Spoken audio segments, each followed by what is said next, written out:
Vladimir Vladimirovitch Poutine est né le 7 octobre 1952 à Leningrad, aujourd'hui Saint-Pétersbourg. Officier du KGB, principal service de renseignement de l'Union soviétique post-stalinienne, il est en poste à Dresde, en Allemagne, au moment de la chute du mur de Berlin. Il commence sa carrière politique à la mairie de Saint-Pétersbourg, puis devient l'un des plus proches conseillers du président Boris Yeltsin, qui fait de lui en 1998, le directeur du service fédéral de sécurité, le FSB anciennement appelé KGB, puis le président du gouvernement de la Russie l'année suivante. En 24 ans de pouvoir, il a redressé la Russie de sa chute, suite à l'effondrement de l'Union soviétique en 1991. Sous son leadership charismatique, la Russie est redevenue une grande puissance et un acteur majeur incontournable dans le jeu de la géopolitique mondiale.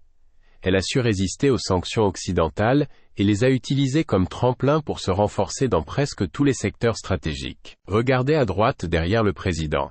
Le drapeau et les armoiries de la Fédération de Russie, un cavalier de blanc vêtu qui terrasse un dragon noir, symbole de la victoire de la lumière sur les ténèbres.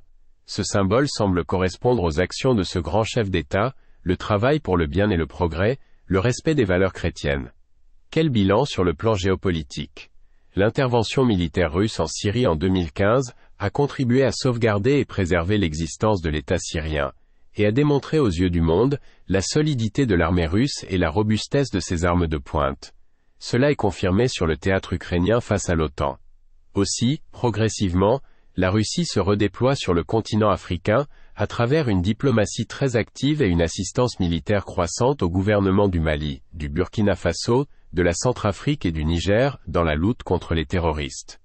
Le dernier forum Russie-Afrique en 2023 a été un grand succès.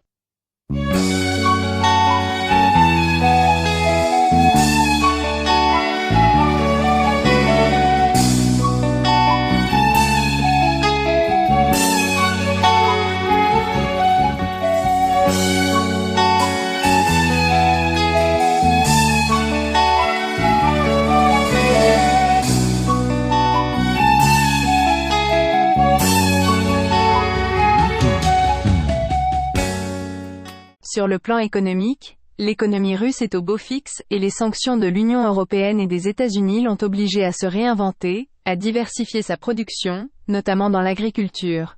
La Russie est aujourd'hui un des leaders mondiaux dans la production du blé.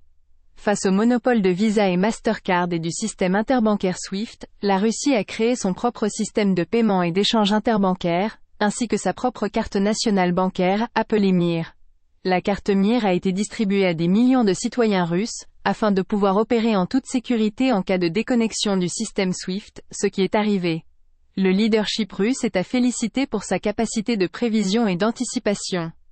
Aussi la Russie s'est tournée vers ses partenaires de l'Asie et du Moyen-Orient, Chine, Inde, Iran, les BRICS, pour renforcer et consolider ses contrats gaziers et pétroliers, avec en filigrane l'accélération de la dédollarisation de son économie. Sur le plan religieux, de nombreuses églises et monastères ont été restaurés. Vladimir Poutine assiste en général à la messe de Pâques orthodoxe à une cathédrale de Moscou et se rend dans une église au choix, hors de Moscou, pour célébrer Noël. Aussi il participe au traditionnel plongeon dans l'eau glacée pour célébrer l'Épiphanie.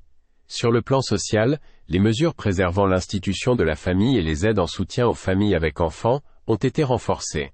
Sur le plan moral, face au déclin des valeurs en Occident, Vladimir Poutine a obtenu la modification de la constitution de la Russie, avec l'ajout de nouveaux textes soulignant avec emphase l'existence de Dieu.